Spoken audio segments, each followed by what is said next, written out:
Okay, so Instagram is stupid and they won't let me do live videos and be able to save them so I can share them with you guys later.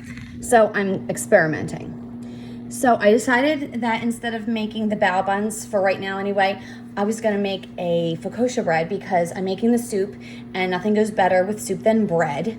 And not that I don't have an abundance of homemade bread because I've been making bread almost every day, but hey, you know what? Let's be honest here. Can we ever have enough bread? So I have what you will need here. I don't know if that's showing up reversed for you or not. My husband just said probably. So it is going to be, it's Rosemary Focaccia. So you're going to need 1.5 cups of warm water, 2 teaspoons of sugar, 1.25 ounce pack of active dry yeast. Please do not use rapid yeast because I used that by accident the other day on my white bread and it ruined it. So, and then you're gonna need 4.25 cup of all-purpose flour, possibly more, 1/3 cup of extra virgin olive oil, and then we'll need more for greasing our pan and drizzling over the top of the finished, or before we put it in the oven. And then 2 teaspoons of kosher salt, and then we're gonna need some rosemary. I'm using dried because I don't have fresh. I wish I did. I love fresh rosemary in bread, but I don't have it. And then salt for sprinkling on top. Now, I had, a little while back, I ordered some shaved salt, and it was amazing. And this was almost full, and I only have this much left, but I'm saving that for the top. So if you have like a light, shaved type salt, that would be really nice. If you have a mortar and pestle and you have coarse salt, if you grind that down just a little bit, it makes perfect for on top of focaccia. I have this, I'm saving this, but I'm using the coarse salt for in the recipe, so I have that too. So I actually have all of my ingredients right here. Surprise, surprise.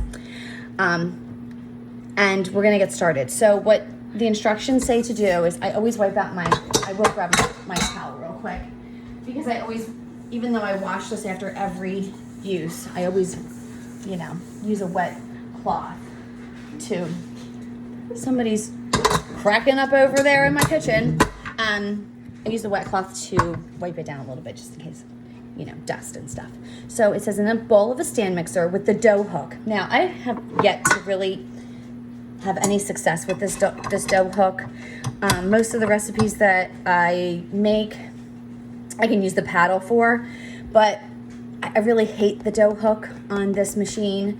It doesn't seem to do anything except just spin. It doesn't seem to gather anything together. So we're gonna see how it works. If it doesn't work, I'm throwing it and I'm gonna use my paddle. But for now, I'm listening to the recipe.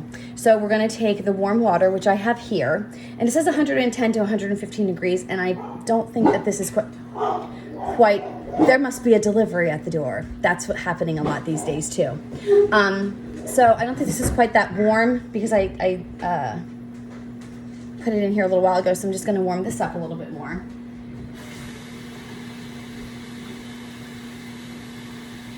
I don't really, use a thermometer to make sure that my water is warm enough.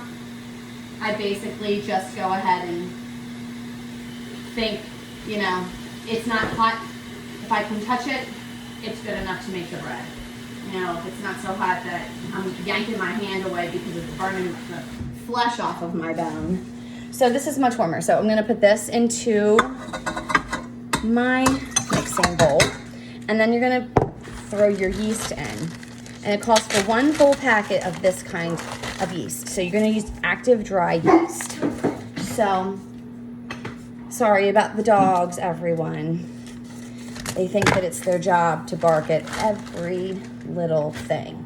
So, let me see. And then we're gonna put the sugar in there also. So I'm going to throw the yeast in, and I like to sprinkle my yeast onto the water because otherwise you get a big blob of yeast. So I'm just gonna, I can't turn this camera around while I'm recording, so it's just annoying. So I just sprinkle it on there, and then you'll start to see, I'll show it to you, it'll bubble up once I put the sugar in and they go together. So I'm gonna do 2 teaspoons of sugar, which I thought was kind of odd. I'm used to using much more than that, but it says that, so that's what we're going to do. So if you remember, if you watched my first live yesterday, I talked about how important it is to make sure that we're measuring out our ingredients when we bake. It's not like making soup or lasagna or sauce or anything like that. It's, you know, it's very precise most of the time. There are a few exceptions. And when those exceptions apply, I use them, and you'll see me use them. But you do what you feel most comfortable with. If you have to stick to a recipe, stick to the recipe, okay? So we've got that going. Now, we're gonna let that sit for 10 minutes. So for 10 minutes, what I'm gonna do next is I'm gonna measure out my olive oil, which I'm gonna need 1/3 cup. I will post the recipe. I got this off of Pinterest years ago. Martha Stewart, in her Living Something Whatever magazine, or she had an awesome focaccia bread recipe, and it's very, very difficult to find that specific one. People have modified it over the years, and for whatever reason, I don't have whatever it was that the recipe came in. I thought it was a cookbook, but I don't have a Martha Stewart cookbook, so I have no idea what's going on. So anyway, I am done with the sugar, so I'm gonna put this back here because otherwise I'll forget that I used the sugar. So I'm gonna grab a mixing bowl. And I'm gonna leave these out because Lord only knows that if I put them away, I'm gonna need them. Of course, if I don't put them away, I will need them, you know, because that's just the way that life works out sometimes. So I'm actually gonna go ahead, I'm gonna only measure out 4 cups of flour because the recipe says that you might only need 4 cups. It's very humid in here because I'm boiling the soup still. So I might need more than the 4 cups, but we're gonna wait and see what happens. So what's gonna end up happening is this. I'm gonna measure this out, and then we're going to start adding the olive oil, the salt, and the flour to the yeast sugar mixture. And we're gonna start pulling that together with the dough hook, and hopefully it's going to work. We're gonna let that go for 6 to 8 minutes. And if it's too sticky, then we add in the remainder of the flour, which would be the 1/4 cup. So, and then at that point, we're gonna put it in a bowl that's been oiled and cover it with foil, an oiled bowl. You flip the dough so that both sides have oil on them, cover it with plastic, and then we're gonna let it rise for an hour in a warm place. And it's very warm in here, so it should rise beautifully. If your kitchen is not warm or you don't have a draft-free environment in your kitchen, what I do is I turn my oven on for a few minutes to reach, like, I don't know what your settings are, but my lowest setting is 170 degrees. So I'll set it for 170 degrees, bring it up to 170 degrees, keep it there, and then once I'm ready for my dough to start to proof or rise, I will put it in the oven, turn it off, and let it rise in there in that warm environment. Because I have a convection oven, so it pulls the warmth out of the oven after it's turned off. So you might want to think of something like that. You don't want to use plastic in that case if you're going to let your bowl rise. I have a large glass bowl or porcelain bowl that I use. And that was a soda, not a beer. We're not there yet. Anyway, I use a ceramic, not porcelain, a ceramic bowl for my yeast mixtures. And it works beautifully. So anyway, this is looking really good. I'm looking at 9 minutes here. I probably spoke for 3, so we've got a few more minutes, but it is looking very nice. And this is what you're supposed to see. Do you see how it's foamy? Why can't I get this right? There we go. See how it's all foamy there? That's what you want. You want it to start to look like that foam that comes up on the ocean and it lands on the sand afterwards, all foamy. So what? Sea foam. That's why I keep her around, because she's my brain. Okay, so throw this out, and Hope everybody's day is going awesome. Hope everybody is going to have soup or Irish soda bread with their dinner tonight, or maybe focaccia bread. Oh, by the way, this makes great sandwiches. You can do really beautiful gourmet sandwiches with this. I mean, they look gourmet, but you could put anything on them and it wouldn't really be gourmet, but it looks like it because focaccia bread is like so beautiful. But I sometimes would take boneless chicken breasts and grill them up, and then I let them cool to like a warm temperature. And then I would take mayonnaise and mix it with different kinds of spices and make it a little bit different from just regular mayonnaise. And then I would take different types of cheeses and, you know, a little bit of romaine, tomato, whatever you like on your sandwiches, and build that all up, and then put that just slightly warm chicken breast on there, and then that little bit of mayonnaise mixture.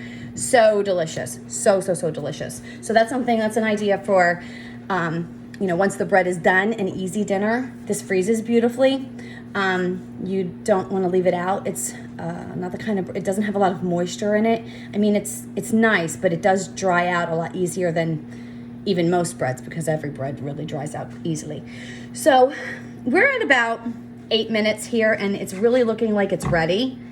So I'm gonna go ahead, and the water's no longer warm, so I'm mixing this around just with my pointer finger here.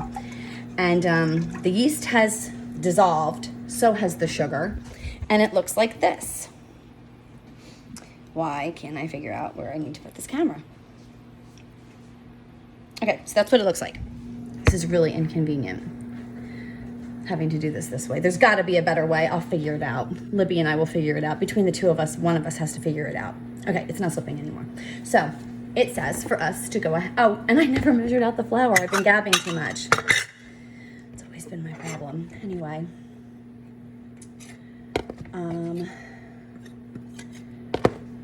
So I'm using a butter knife. And when you measure out your flour, when you load, you know, the cup with your flour, make sure that there aren't any holes, you know, around in the flour. Because if you just dip it in there, you could end up with half of this, you know, like a big corner of this actually being a bubble with no flour in it, and you don't actually have 3 cups.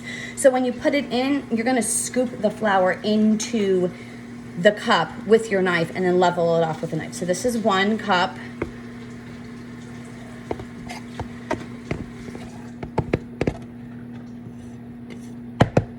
Two.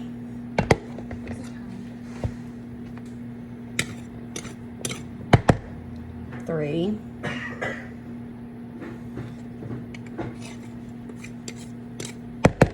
4. All right, so we're gonna, excuse me. So I'm gonna close this up and give myself more working space here. And then I'm gonna put the salt in here also. And there is 2 teaspoons of kosher salt. So sometimes I have this measured out ahead of time too, just that we don't end up with too much. But I like salty bread. So if I get a little bit more salt in there than it's supposed to be, I don't have a problem with that. And nobody else in this house does either, because we're salty people. So I'm gonna grab my whisk and just make sure that the salt and the flour, excuse me. I always make sure that the salt and the flour, or any flour mixture, is always incorporated with whatever I've put in it, whatever it might be. And so I just wanna make sure that the salt is, I mean, it's gonna go into the mixture. Like I said, this dough hook, not real trustworthy, so, you know. Okay, so it says to add the 4 cups of flour, the salt, and the olive oil. It repeated itself. You know, I have enough trouble following things. I don't need recipes to be weird. It says add 4 cups of the flour, salt, olive oil, and kosher salt to the yeast mixture. Okay. Anyway, I'm just gonna do this. So we're gonna get this guy ready to go, and I'm gonna turn it on, and I'm gonna put the olive oil in first. I always do that. Any other recipe always has the oil going in before the flour mixture. So I'm just gonna do what I know, you know? Okay, so I've got that. And then I'm gonna add this a little bit at a time. It doesn't say to, but like I said, every other yeast type mixture that I've ever made, it always says to add it, you know, like 1 cup at a time, let it incorporate, blah, blah, blah. So I'm doing that. I really hate this hook. You know, I have an old KitchenAid. Jim actually purchased both of my KitchenAids for me as surprise gifts. And my old KitchenAid is I don't know, it's at least 20 years old, but it's small, and so he got me the larger one for when I was baking professionally, and I love it, but the hook on it is awful. I don't understand. You would think that it would be better, right? Spend more money, things are supposed to improve, but I really prefer the old hook. I wish that they had designed it exactly like the old one, but they didn't, so. Okay, so I'm down to the point where I'm just going to plop this right into the mixing bowl, and we'll wait and see what happens. So I'm going to give this some time. It's doing okay. I'm not, like, in love with how it's working, but I'm not angry at it. Although there is an awful lot of flour that collected on the top part of the dough hook. All right, so it's doing. So let me just wipe off my hands here. I really should be wearing an apron. I almost always wear an apron.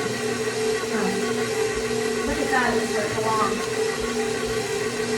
Anyway, okay, so let me show you guys what this looks like. It looks pretty nice to me. It's doing it. It's still got a lot of flour around the edges here, so ow, excuse me. We're gonna give it a little bit of time, you know, to pull that in. It's slowly pulling it in, so I guess it's really doing the job it's supposed to be. Maybe I was just impatient in the past. Imagine that, me being impatient. But you really don't wanna rush bread, which is the reason why the other night when I used the wrong yeast, I essentially rushed the bread. It was an accident, I didn't mean to rush the bread, but I did. And not only did I use the wrong kind of yeast, I then stuck it in the warm oven as a proofing drawer type thing, and that rushed it even more. So the bread wasn't bad tasting, and we're still eating it.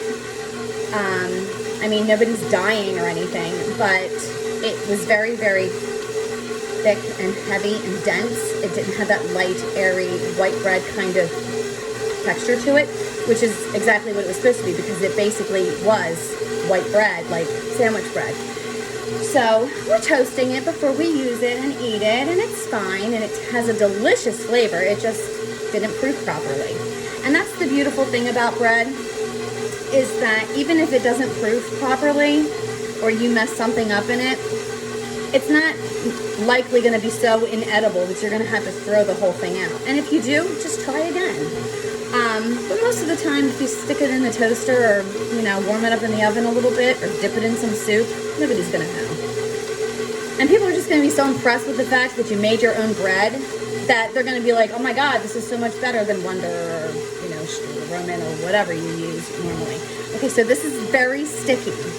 So I believe it's probably from the humidity in the kitchen. So I'm going to go ahead and I'm going to add that extra quarter cup, because I can tell already that it's not going to come together. And this is the point where I don't really start really caring about exact measurements. As you can see, that's a little bit heaping. I don't care. It's going in. I know it's not going to overdo it. And this is, bread is one of those things where you get to a point. I probably should have shown you what the bread looked like before I did that. But if you can see over here, it's just really, here, I'm going to stop it so I can show you. In here, it's way too sticky. You see that? It's just a little bit, and that quarter cup will probably absolutely do what it needs to do in order to make that less sticky and a little bit more, bad lighting, and more elastic. Give it more elasticity. Word of the day. So I'm going to turn this up because it said to in the directions. And then I'm going to show you what this looks like. It's going to be very small at first, but what I love about this is that there's really, unless I missed something and I'll go over the directions again, you don't have to turn it out and knead it at all. The machine does it all for you. Now, for those of you who don't have a machine, I didn't even consider that because I'm spoiled and I have one. I have two. So I didn't consider that, and I apologize because not everybody has one. If you don't have a machine, you can do this by hand. You would start exactly the same way that I did. Warm water and yeast and sugar. Let it foam. Bring it together. Put all of your other ingredients into the bowl. But you're going to slowly mix it with a wooden spoon, maybe a spatula, rubber spatula. And you're going to just bring all of this together, and then you will have to pull it out of that bowl, put it onto a floured surface, and knead the dough until it becomes looking like what I'm going to show you when this is done. So any recipe can be done. I mean, hello, our grandparents and great-grandparents and before them, they didn't have KitchenAids, but they made all of these recipes. So it's just a little bit more elbow grease involved.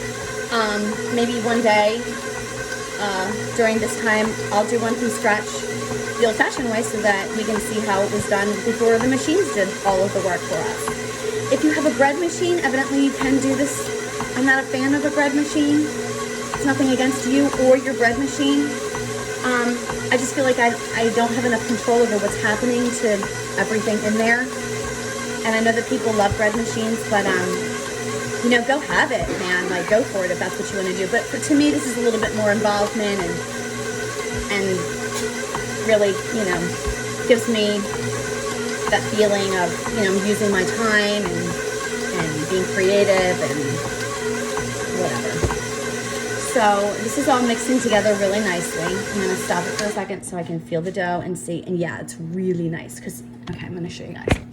So it's a little bit sticky, but it's not like, I can get it, when I stick it to itself, it kind of comes off of my hands, you know? Like yesterday when I made the Irish soda bread and my hands were encased in dough, that we don't want that.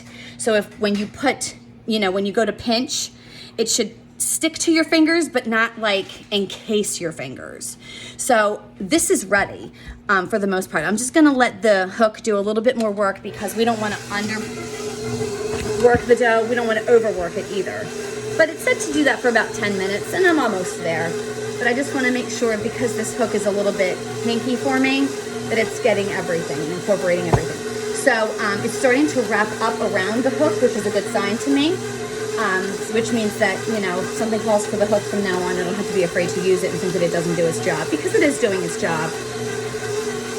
You know, we're getting along. So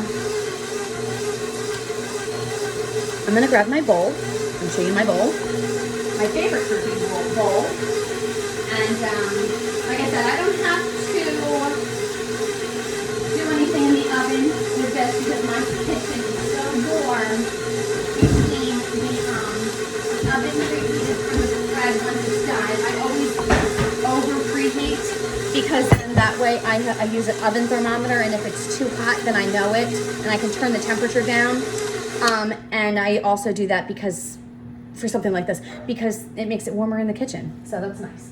So I'm gonna take the olive oil, and this is my big bowl. This is the bowl. I mean, I can proof up to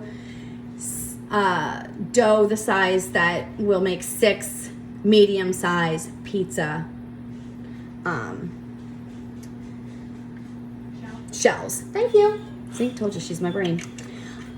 So I love this bowl for that. I just got this sweater from FabFitFun, and I wasn't a big fan of it at first, but I kind of love it. It's really like comfy and loose, and it's warm, but not like making me sweat warm because it's really hot in here. Okay, so remove the dough from the bowl and shape dough into a ball with your hands. Oil a large bowl with olive oil. We have done that. Place the dough in the bowl. Now when I place the dough in the bowl, the bottom half is going to get covered in oil. You're going to pick that back up and turn it around so that the top portion is also covered in oil. Because when you cover this with plastic wrap, if it happens to double in size beyond the top of your bowl, it won't stick as much to the plastic wrap because it's got oil on the top of it. So I'm going to pull this off of the dough. Let me lower it first. I'm going to pull it off of the dough hook, and it really has done a nice job. I underestimated my dough hook on my new machine, and maybe next time I will estimate it. Those of you who are fans of The Office will get that. Everybody else will think that I'm just an idiot. Okay. So it says to form it into a bowl. And my dog is going crazy. She has to go. She's saying that she has to go outside, but I think she just saw something that she wants to go and see outside. My recommendation, I mean, you can see there's just a little bit of dough on my hands, so that's perfect. That's exactly what you want. You want it to be a little bit sticky, but you don't want to walk around with dough hands, okay? It's different from the soda bread. And this too, you don't want to over handle. Any bread can get overhandled and then it won't rise properly. It'll be dense, it might be gummy, it will taste fine, but we're really going for a nice bread here. Okay, so I turned it over once, I'm gonna turn it over again, and then I'm gonna take it from the sides and make sure that there's plenty of oil for it to rise up around. And then it's a lot easier to turn into a ball once it's got a little bit of the oil around it. And it won't hurt the dough in the rising process. So you're good. You're good if you do that. And when I say handling the dough too much, I'm talking about like getting in there, like punching the dough and kneading the dough. This is not like soda bread in the fact that if you move it around and turn it a couple of times, it's gonna ruin the whole thing. With soda bread, it is like the minimal, amount of interaction between your hands and that dough. But with this, you can pick it up and move it around a little bit. It's not gonna hurt the dough at all. And it's beautiful. I'm gonna rinse off my hands and then I'm gonna cover this and put it over by the oven or maybe even just next to the stove because the stove is still going with the soup bone broth. And then, but before that, I'm gonna show you what it looks like so you can see what yours is supposed to look like. So give me a second. And the wonderful thing about bread dough is that even though you have to like wash your hands in between when you're handling it and stuff, you don't have to use soap right away because, there's nothing, they say you shouldn't eat raw flour, blah, blah, blah. We all eat cookie dough and it's got raw flour in it and raw eggs, by the way. But, it's nothing that's gonna kill you, I know that there's a pandemic going on and we have that virus and everything, but I don't think it has to do anything with like rats and flour, so we're good for right now anyway. So I'm gonna, let me show you what my dough looks like. It's so pretty. So there it is. And that's my hand on the dough. So you see it's about, about that big. And I'm gonna grab the plastic wrap. I'm gonna wrap the top of this. And we'll make sure that it's completely covered. So, oh, we're slipping. So you wanna make sure that it's completely covered. My bowl is large, so I have to put one across in both directions in order to make sure that there's no air coming in there, no draft, nothing. And then you wanna seal it. And then if you have to do this, if you have to put on more than one piece, you wanna make sure that you seal the pieces together because air will get in there, it will find a way. So you wanna seal here, and you're gonna seal around there, and then here. Just like you were sealing it to the edge of the bowl, you seal it to the edge of the plastic wrap. So there we go. We have our focaccia ready. And so we're gonna have, some of us are gonna have focaccia bread, fresh, homemade, from scratch focaccia bread with our fresh, from scratch, homemade bone broth stew. You could make stew from it. You don't have to go forward and actually make soup out of it. And we'll talk about the things that we can do with the soup later. But the fabulous part is that we did it all from scratch. And it's really healthy and it's really good for us. And it's gonna keep coronavirus away.